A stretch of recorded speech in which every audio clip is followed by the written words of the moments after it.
Welcome to our Ambassador Interviews webzine. My name is Yvonne and I'm the Executive Director of Asia Society Korea.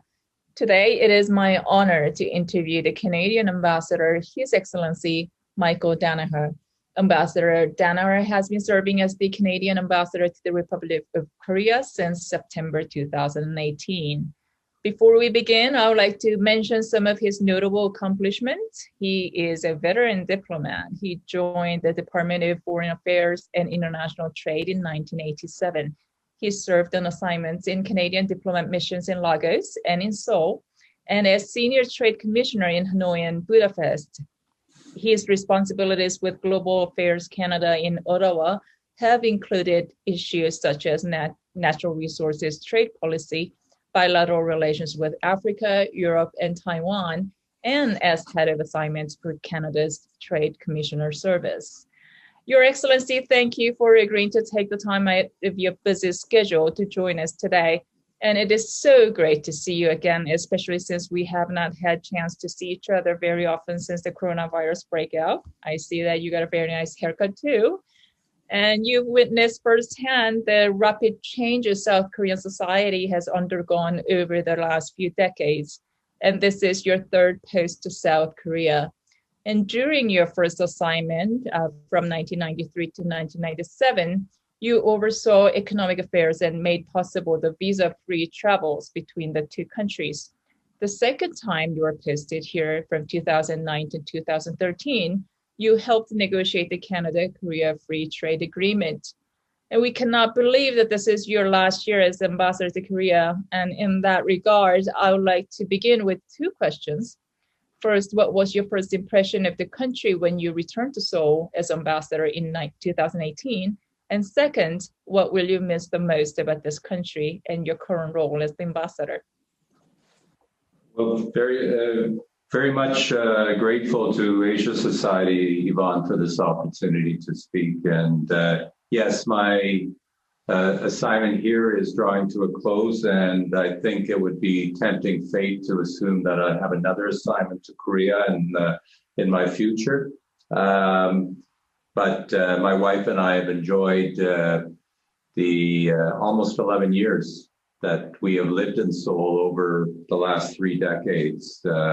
And the Canada-Korea relationship has been very much preoccupation and a highlight of my professional life. So I feel very strong emotions when it comes to that subject.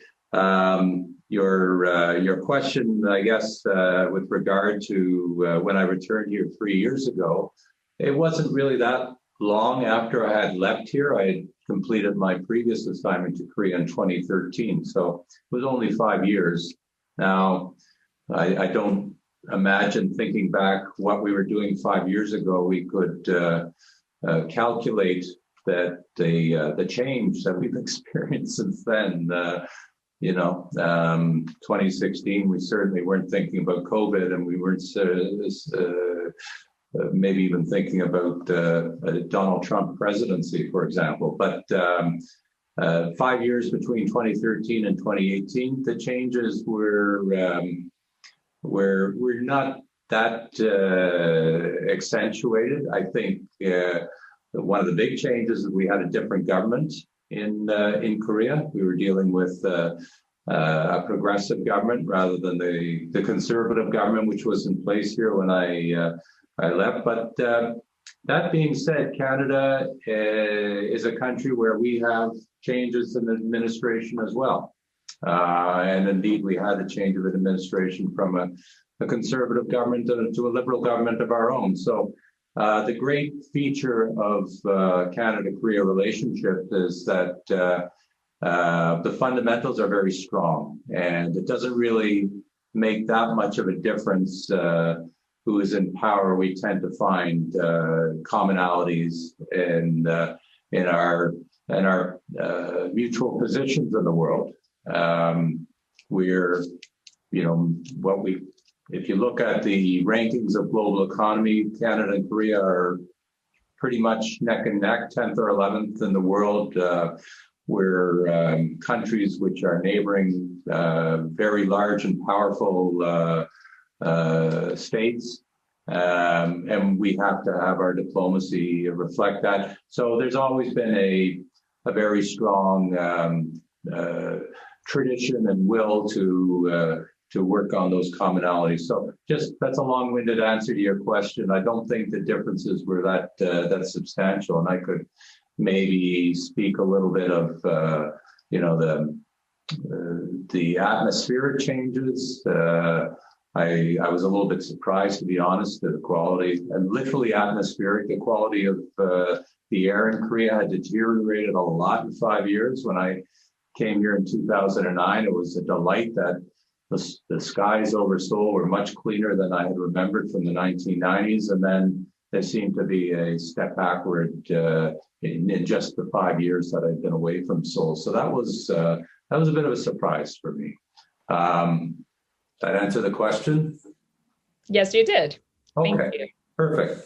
And your embassy recently published a book called Gapyeong 70, a tribute to the Canadian veterans of the Korean War on the 70th anniversary of the Battle of Gapyeong.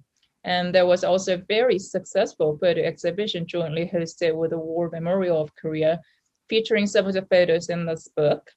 Could you please tell us why you started this project and what larger lessons younger Koreans and Canadians today can draw from this common history of conflict and sacrifice?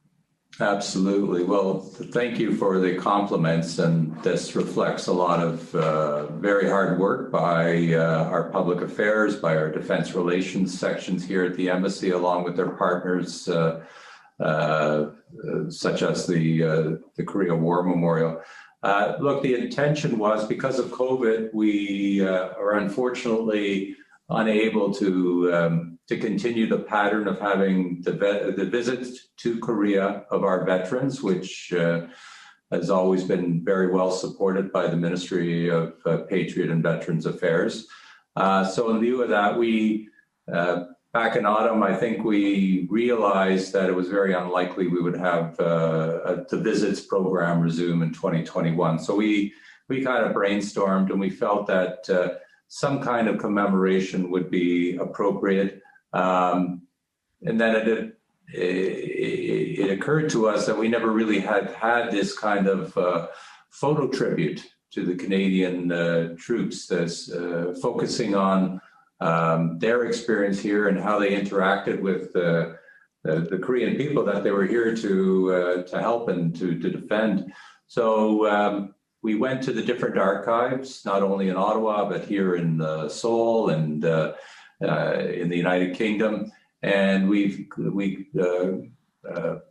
obtained a representative selection of some of the best photos, which I think well illustrate the challenges that those troops had.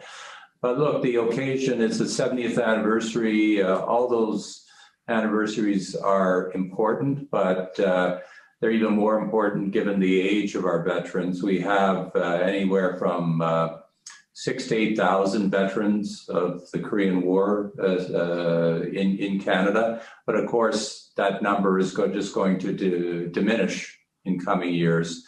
And we want to continue to honor their great sacrifice and remind Canadian populations in particular, but also our friends here in Korea, that this was Canada's third largest military engagement in our history. And it kind of focused on Gapyeong, not only because it played a pivotal strategic place in that particular campaign, but also because Gapyeong itself and the Canadian defense, as well as the stories of our allies in the Gapyeong battle, they're unbelievably compelling. If you read the accounts of what was accomplished at Gapyeong, and you don't necessarily need to be a military historian to appreciate what they were facing, it's really remarkable. I just hope in the future somebody makes a movie about Gapyeong, because I think it's a terrific story, and Unfortunately in Canada, Cap Young is not well known outside the military community. I'd like to change that. That being said, my understanding is there's some 200 to 250 monuments to the Korean War in Canada. But the message really is as much to Korea that, you have a friend across the Pacific, a friend that sent its young sons here to fight for your freedom and really the values that are shared by the two countries. And I think I mentioned in my speech that when we opened the photo exhibit, that the one commonality I always hear from the veterans when they return is, well, we sacrificed a lot, but it really was worth it. Now, messages to a younger generation, military service it's a duty in Korea for young males. It's an avocation in Canada. We're in a different world, but the message should be that if you look at the ages of these young Canadian soldiers, and if you've gone down to the military cemetery in Busan, you'll see the headstones. These young soldiers died at 20, 21, 22 years old. I mean, the age of my youngest son. So it's very emotional for me to visit the cemetery. But the point, I guess, is much can be given, much can be accomplished, even at a young age. And nobody is expecting people to lay down their lives. But there are a lot of global problems, and young people can contribute to resolution of them. I guess that's the best message. It's interesting that you mentioned about making a movie about Kapyong, and let's continue on the topic later because I don't want to change the topic suddenly to a lighter one. For now, how about we talk about COVID, our least favorite topic. The COVID-19 pandemic has accelerated existing trends in remote work, e-commerce, and automation. And in the most recent release of the Labor Force survey, 3.1 million Canadians were working from home temporarily. And of all teleworkers, 90% reported being at least as productive at home as they were previously at their usual workplace.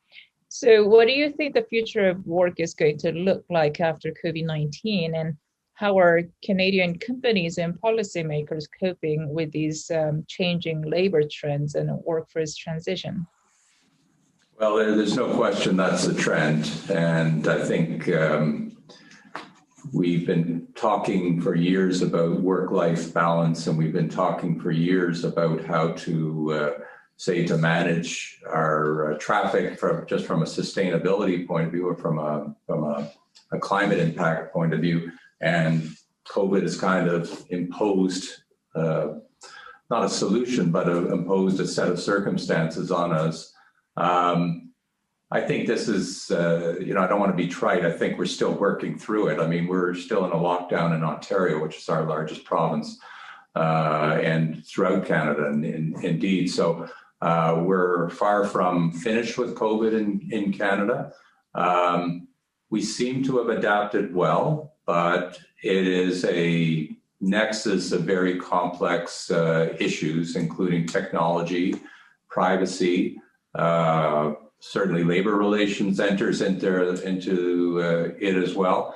Look, I think there's, I always give the example of visiting my sister-in-law in Northern California, and she, my brother and she and their family moved up there in a remote location. She works for a big pharmaceutical. I won't mention which one. But I saw her working, and she was working on a global paradigm, right? She was speaking with people in Hong Kong or Boston and in Europe. And I saw how she was doing this, and I said, wow, she is far more productive in terms of how she's able to connect and how she organizes herself, and she's watching the clock. So that was my first inkling that a lot could be done. And, let's face it, as diplomats, we're 13 hours away from Ottawa. So, when I'm connecting to my capital, guess what? I'm not doing it in the office. I'm at home. So it was already there. That's speaking very parochially about an embassy experience where we are 24/7 de facto, and we are a public sector employer, and we, I have my colleagues here in the room. They may have a different view, but we do take into account about the importance of work-life balance, and we're working through it. And I think more broadly, our societies are going to find that it's going to accelerate certain trends, but frankly, we just don't know. COVID is like that neutron bomb, which we'll just have to kind of see what's left after it's finished and rebuild it. And I was at a session this morning. My Italian colleague said something which I think all of us know is, we're not going back to normal. All right. That's we'll just have to figure out what it is. I think in an environment like ours, where we're dealing with a lot of classified information, that does impose limits on what we can do. We can't be casual about how we treat information and about the transmission of information. I won't say that's the same for all programs, but I'll give you an example. Our consular program is dealing with private individuals, and their information is protected under the Privacy Act. So we can't use unclassified systems, for example, in dealing with those issues. So there's a million and one issues to think of. We've been operating quite effectively under this new regime, but like I said, the last word is far from written on this. Well, in spite of this COVID bomb, Canada was still ranked #1 in the world, according to the 2021 Best Countries report by U.S. News and World Report. So your country has done consistently well in similar surveys that measure quality of life, education, and social purpose. As a matter of fact, quality of life is a topic of enormous interest in Korea today, with many younger demographics increasingly concerned about work-life balance and about their future. And it's probably not a coincidence that each year Canada takes in a massive influx of international students and immigrants from all of the world, and many of whom are from Korea. So what is it that gravitates so many people to your great country? And what is your assessment of South Korea's quality of life? I mean, is there something that we can learn from each other? Oh, well, there's always some things we can learn from each other. I mean, I'm not going to argue with any survey that shows quality of life in Canada as being very high. I personally really enjoy my quality of life in Canada. It's a peaceful country. It's a country with a lot of social mobility, very strong public institutions, and obviously a beautiful nature and a relatively robust business environment. So those are all great things. And the fact that it's been, as you say, very welcoming to immigrants. We're a country of immigration. I'm the son of an immigrant. I'm married to an immigrant, full disclosure. These are all attractive things, and we do, despite some failings, we do achieve a high degree of social harmony and integration, and I'm proud of that, even acknowledging some of our shortcomings. What would Korea? I don't know what the average Korean who's emigrated to Canada, what their motivation is. I'm sure, just like was the case of my father or my wife, I know their motivations, but it's a very personal decision. And we have 30,000 Canadians living in Korea, and they have their own personal stories too about why they came here. But I think some of the big issues might have been, Canadian education system is very attractive, and I can go into that in a little bit more detail if you wish in terms of comparing it to Korea's. Economic opportunities, and as I said, social mobility is something in Canada. Clean air and nature, I think that's important too. And Korea is a very safe country. I don't think Koreans necessarily go to Canada for safety. But again, I mean, I think people from other countries do look at Canada as a kind of a peaceful place.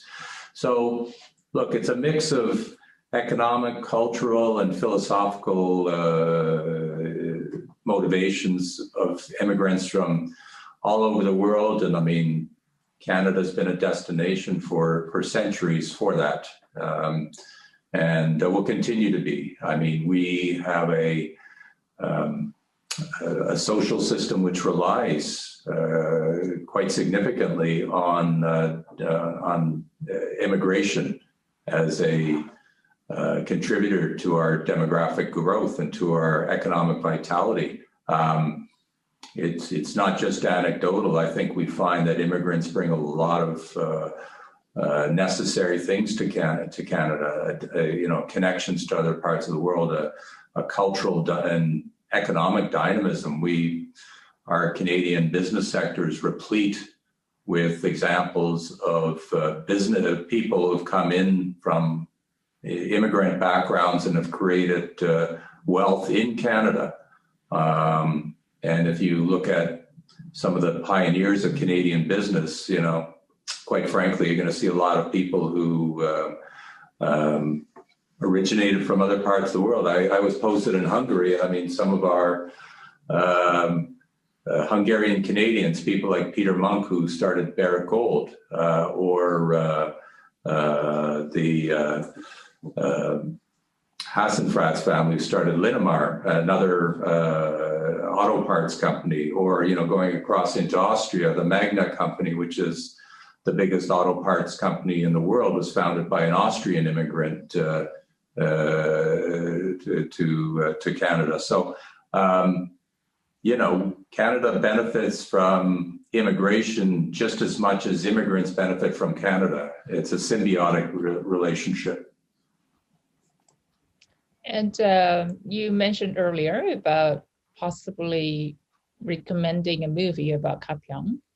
And so let's come back to the topic. And the Korean media often refer to Canada as a 문화 강국, which roughly translates to cultural powerhouse. And Canada has long been a favorite place for filmmakers and television producers. And many of the world's most popular movies and TV shows were shot in your country, including several K-dramas. And there's a popular Canadian sitcom, Kim's Convenience, with all Asian cast, which has found lasting success and has resonated powerfully with the larger Asian diaspora and the international audience. And unlike some of the traditional Western shows that only seem to include Asians in tiny, underdeveloped roles for the sake of checking off the diversity box, Kim's Convenience took it upon themselves to show that diversity is synonymous with Canada and can be so elsewhere too. And the strong relations and characters of depth can come from people of different backgrounds. Mm-hmm. So could you please share your thoughts on how we can foster more of this inclusive representation of minority groups in the cultural sphere? I think Kim's Convenience and Little Mosque on the Prairie and other examples of, at least in Canadian television, which are aimed at inclusiveness, these are a reflection of how Canadian society is and is becoming. And, 20 years ago, the percentage of Canadians who are identified as visible minority, which in our definition, statistical definition, is people of non-European or non-Indigenous origin, was only 10% of the population.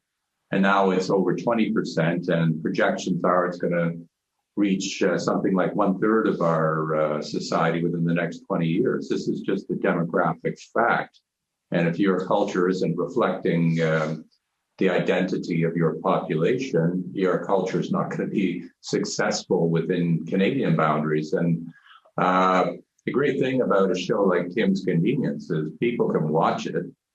And yes, it's focused on a Korean Canadian family and their environment and their friends, but I think we can all find it funny. I watch it, and sure, the characters are somewhat exaggerated, the situations are exaggerated. It's a sitcom, right? This isn't a documentary, but at the same time, I feel closer to these individuals, and I met the cast. They came to Seoul for an award a few years ago, and absolutely delightful people. And I think they take it very seriously in terms of representing a reality of Canadian life in a respectful way, but also in a way that reflects their host countries. And I don't know if you know this, but Canadians are believed to be unbelievably funny. We've got their reputation for this sense of humor, and whether that's earned or not, I will not comment. But yeah, Jean's laughing, so obviously it's wonderfully effective to have this comic ambassador. No, but I mean seriously, I think this is something that brings Canadians together. I think if we're as they say, we're laughing with you. We're not laughing at you. I think that's a fundamental in bringing us all together. And humor is a great leveler. And